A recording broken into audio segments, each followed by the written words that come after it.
दोस्तों, कहानी की शुरुआत होती है और हमें एक कपल जेसी एंड मार्क को दिखाया जाता है, जिन्होंने कुछ दिन पहले ही अपने बच्चे को खोया था, जिसका नाम था सीन।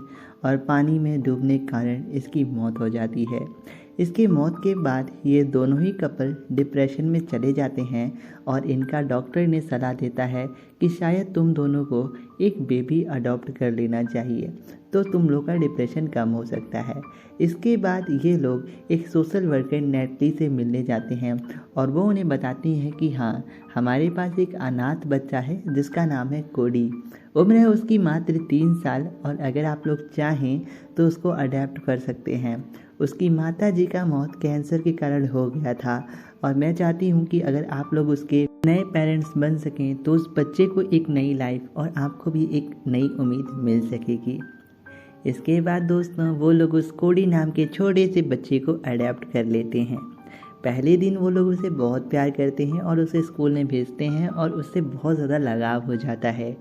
एक रात को कोडी दूसरे दिन जब सोने जा रहा होता है तो वो जेसी को बताता है कि मुझे रात को एक कैंकर मैन दिखता है जो कोई लोगों को खा जाता है। इस पे उसकी माँ बताती है, जैसी बेटा तुम अपनी ख्याली पुलाव मत बनाया करो। मेरी माँ वो मुझे ऐसी डरावनी कहानियाँ सुनाया करती थी, पर ऐसी कहानी कुछ नहीं होती है और तुम अपनी ख्याली पुलाव छोड़ो और सो जाओ। इसके बाद दोस्तों वहाँ से चली जाती है और हमें दिखाया जाता है जो कोडी रहता है वो रात भर सोता ही नहीं है। और वहीं दोस्तों जेसी एंड मार्क का दिखाया जाता है, कई सारी रंग बिरंगी तितलियां उनके कमरे में आ जाती हैं। अब इसको देख के ये दोनों हैरान हो जाते हैं कि इस मौसम में इतनी सुंदर तितलियां कहाँ से आ गईं। और मार्क जो फादर रहता है वो एक नीली रंग की तितली को कैद कर लेता है ताकि वो सुबह उठकर कोडी को दिखा सके। लेकिन तभी कोडी की आंख खुल जाती है और कहता है, मॉम डैड आप लोग क्या कर रहे हैं। जैसे ही कोडी की आंख खुलती है तो जो तितली रहती है वो उसके अंदर से गायब हो जाती है। इसको देख के ये दोनों ही थोड़े हैरान हो जाते हैं।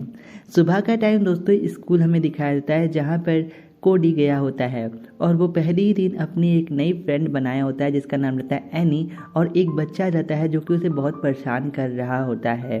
वो अपनी बात अपनी माँ से बताता है और उस रात कोडी उनके बेटे सीन का फ़ोटो देखता है और वो पूछता है, माँ ये कौन है। उसकी माँ बताती है, यह तुम्हारा बड़ा भाई है जो कि कुछ दिन पहले हमारे साथ रहता था और अब इसकी मौत हो गई है।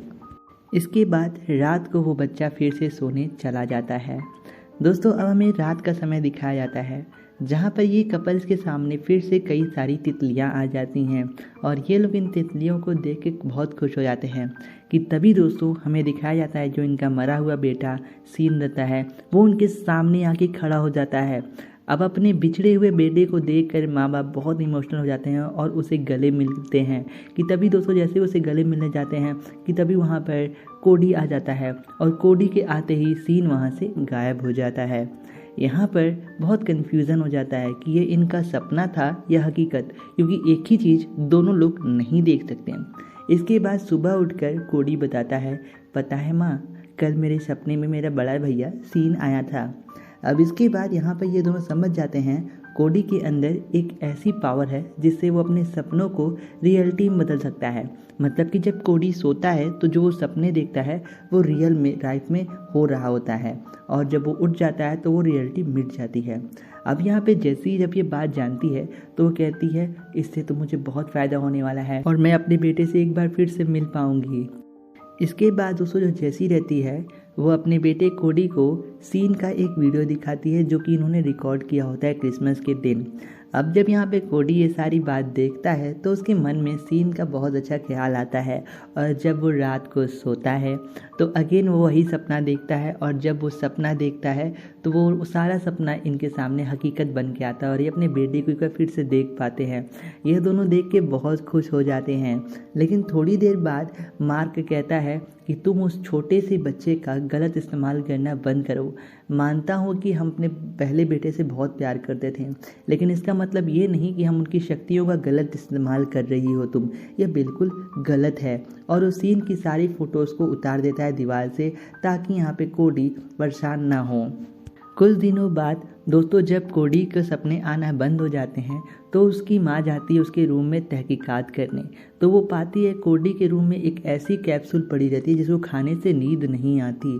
जब वो कोडी से पूछती है तुम ये कैप्सूल्स क्यों खाती हो, तो कोडी कहता है अगर मैं सो जाता हूँ तो यहाँ पर कैंकर मैन आता है और वो लोगों को खा जाता है, और कैंकर मैन ने ही मेरी माँ को खाया था। इस पे यहाँ पर जैसी कहती है ये तुम्हारी मन की वहम है बेटा, ऐसा कुछ नहीं होता है।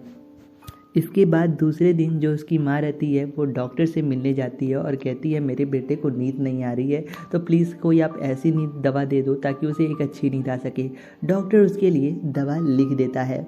और वहीं दूसरी तरफ दिखाया जाता है न सोने के कारण स्कूल में जो कोडी रहता है वो सो जाता है, और जब वो सो रहा होता है कि तभी वो जो हरामी बच्चा जो उसे परेशान करने आता है वो उसे परेशान करने आया होता है। और सोते वक्त तो आपको मालूम है कौन आने वाला है, द कैंकर मैन। और वो सीधे यहाँ पर उसके सामने आके खड़ा हो जाता है और जो बुली बच्चा रहता है उसको अपने अंदर समा लेता है। और उसकी जो गर्लफ्रेंड एनी रहती है वो दूर से देख के चिल्ला रही होती है, और उसके के चिल्लाने के कारण जब कोडी की आंखें खुलती हैं तो सब कुछ गायब हो चुका था। और कहा जाए तो दोस्तों वो जो लड़का था वो अब गायब हो चुका है जो उसको बुली करता था। फिर उसके बाद कुछ दिनों बाद पुलिस पूछताछ करने आती है तो उसे कुछ नहीं मालूम फिर चल पाता, और वो लड़का बहुत रहस्यमय तरीके से अब गायब हो चुका है। अब दोस्तों कुछ दिन बाद हमें दिखाया जाता है कोडी अभी भी नहीं सो रहा था, तो उसकी जो माँ रहती है उसके दूध में नशे वाली दवाई मतलब सोने की दवाई मिला देती है ताकि वो सो सके और वो अपने मरे हुए बेटे से मिल सके। और वो उसे पीते ही कोडी को नींद आती है और वो जाके सो जाता है। लेकिन जब वो इस बार सोता है तो एक बार फिर से उनको अपना मरा हुआ बेटा सीन दिखता है। लेकिन जब वो उससे गले मिलने जाती है तो उसके अंदर से एक शैतान निकल के आता है जो कि सीधा इन लोग पे हमला कर देता है। ये लोग बचते बचाते किसी प्रकार से कोडी के रूम में जाते हैं और मार्क उसे जगाने की कोशिश कर रहा होता है। इस पे यहाँ पर जैसी बताती है कि वो अभी नहीं उठने वाला क्योंकि मैंने उसे दवा दिया है। मार्क पूछता है तुमने किससे पूछ के दवा दिया, एक छोटे से बच्चे को तुमने ड्रग्स दे के सुलाया, ये कोई अच्छी बात नहीं है। कि तभी वहाँ पे दरवाज़ा तोड़कर वो कैंकर मैन आ जाता है और इन लोगों को मारने लगता है। और ये लोग बार बार कैडी को जगाने की कोशिश कर रहे होते हैं लेकिन वो नहीं जग रहा होता है। वो जो कैंकर मैन रहता है वो उसके पिता जिसका नाम मार्क रहता है उसको अपने अंदर समा लेता है और उसकी माता को घायल हालत में छोड़ देता है। थोड़ी देर बाद दोस्तों यहाँ में दूसरा सीन दिखाया जाता है जब वो औरत बेहोश होती है और उसे कोडी जगाता है, कहता है माँ माँ तुम्हें क्या हुआ उठो, और वो 9911 पे कॉल किया होता है मतलब कि जो इमरजेंसी नंबर होता है। और वहाँ पे जब पुलिस वाले आते हैं तो उन्हें लगता है कि ये डोमेस्टिक वायलेंस का केस है और इसलिए वो लोग कहते हैं आज से ये बच्चा आप लोगों की कस्टडी में नहीं रहेगा। क्योंकि पुलिस वालों को लगता है कि शायद ये दोनों पति पत्नी आपस में झगड़ा करते हैं और इस बच्चे को भी उसमें लाते हैं, जिसकी वजह से जो उसका पति है वो नाराज़ होकर चला गया है और वो उसकी कस्टडी उनसे छीन लेता है। इसके बाद दोस्तों यहाँ पर मार्क तो अब नहीं रहता है इस दुनिया में, जिसके कारण जैसी बहुत टूट जाती है। अब इसके बाद दोस्तों उसके पास और कोई काम नहीं रहता है इसके पीछे का सच पता लगाने के अलावा। इसके बाद दोस्तों जो जैसी रहती है वो नेटली से मिलती है। जी हाँ दोस्तों, ये वही औरत रहती है जिससे इन्होंने ये बच्चा अडॉप्ट किया होता है। अब यहाँ पे जैसी उनसे सबसे पहले तो रिक्वेस्ट करती है लेकिन यहाँ पर नेटली इग्नोर कर देती है। लेकिन नेटली के जाने के बाद चुपके से जेटी उसका सारे फाइल्स को चुरा लेती है और उस फाइल्स के अनुसार उसे पता चलता है कि इसके पहले भी कोडी को कुछ लोगों ने गोद लिया था। और वो जाती है वेल यंग से मिलने। वेल यंग दोस्तों वो कपल रहता है जिन्होंने इसके पहले कोडी को गोद लिया था।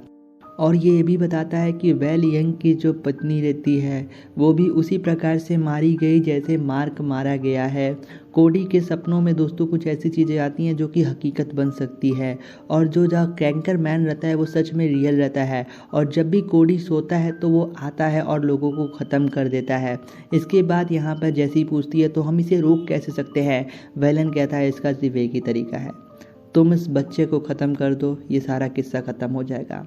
मैंने भी उस बच्चे को मारने की कोशिश की थी लेकिन मैं नहीं मार पाया उसे। इस पे जैसी कहती है मैं उसे नहीं मार सकती। इसके बाद वहाँ से जैसी चली जाती है और भी ज़्यादा जांच पड़ताल करती है और उसे कोडी के रियल मदर के बारे में मालूम चलता है। वहीं दोस्तों दूसरी तरफ अनाथालय में दिखाया जाता है जहाँ पर जब वहाँ के लोगों को मालूम चलता है कि कोडी सो नहीं रहा होता है तो उसकी तबीयत बहुत ख़राब हो रही होती है। कोडी इसलिए नहीं सो रहा होता कि अगर वो सो जाएगा तो द वैंकर मैन आके सबको ख़त्म कर देगा। तो यहाँ पे वहाँ की डिपार्टमेंट ये फैसला करती है कोडी अगर नहीं सोया तो इसकी तबीयत ख़राब हो जाएगी, इसलिए उसे ज़बरदस्ती इंजेक्शन लगाकर सुला दिया गया होता है।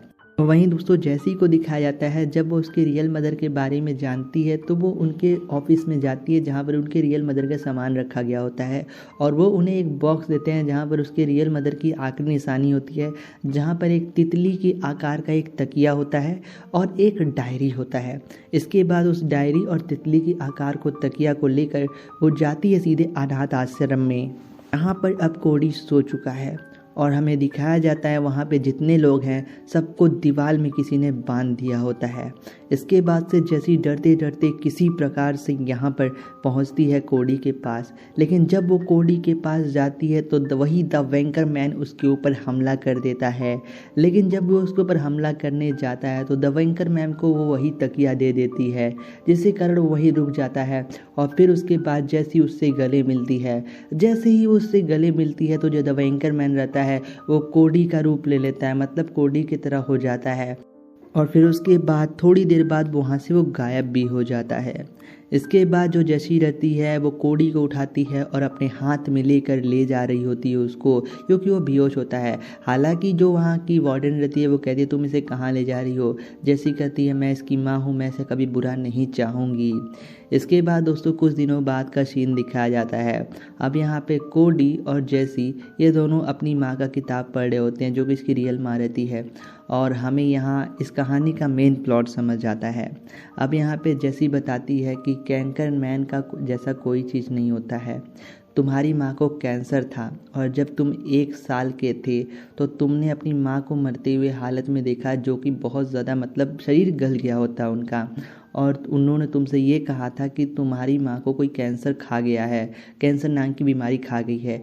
और तब से तुम्हारे मन में बैठ गया कि कोई कैंकर मैन ने तुम्हारी माँ को खा गया है, और जो तुम उनका आखिरी चेहरा देखे थे वो तुम्हारे मन में बस गया। और तुम्हारे मन में वो ऐसा, मतलब बच्चों का मन होता है कोई चीज़ बैठ जाता है, और यहाँ पे इस बच्चे में ये खूबी रहती है कि ये जो भी सपना देखता है वो रियल में हो रहा होता है सच में। जिसके कारण ये जब बच्चा जब छोटा था, जब इसने अपनी माँ को देखा था तो वो उसे कैंकर मैम के रूप में जानने लगा और उसके छवि को अपने मन में उतार लिया, और हर रात उन्हें सोच कर सोता और उन्हें ये सपना आता तो ये रियल में हो जाता। इसके बाद यहाँ पर जब इस बच्चे के अंदर से ये सारी कन्फ्यूज़न दूर हो जाती है तो जैसी कहती है तुम मेरे आज से बेटे हो और मैं तुम्हारी माँ हूँ। कोडी पूछता है उन लोगों का क्या जो मारे गए। उसकी माँ कहती हैं वो लोग स्वर्ग में हैं और सुरक्षित हैं। इसी के साथ इस मूवी की एंडिंग हो जाती है। काफ़ी ज़्यादा मिस्टीरियस कहानी थी, काफ़ी सस्पेंस था, ट्विस्ट था। आपको ये मूवी कैसी लगी कमेंट बॉक्स में ज़रूर बताएं, और भी ऐसी कहानियों को सुनने के लिए सब्सक्राइब करिए स्टोरीज फ्लिक्स को। मिलेंगे नेक्स्ट वीडियो में। Thanks for watching.